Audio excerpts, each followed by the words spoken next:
Hey guys, check out this Lufkin End Dump. It's had a fire right here on the front of it.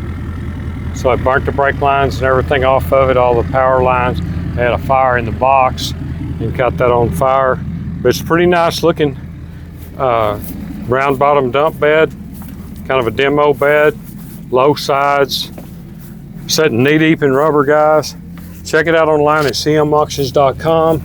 No minimums, no reserves. Looks like they just did brakes on this trailer. Its shoes are real thick. They've upgraded their equipment. This has got to go. This one's got a little cancer on the side of it right there. You're going to be picking this up in Alice, Texas. Amigos, tenemos este Lufkin End Dump. Este es un tambo para cargar material. Tuvo un pequeño precauze de que se encendió de acá de enfrente y los tubos se derritieron, lo eléctrico se quemó hasta un porcentaje y luego se paró. La mayoría del alambreo sí sirve, lo que aquí enfrente se quemó, pero lo tenía corriendo. Parece que le acaban de poner los frenos allá atrás, acababan de poner los frenos antes de que se encendiera. Esto lo voy a levantar aquí en Jim Wells County en cmauctions.com.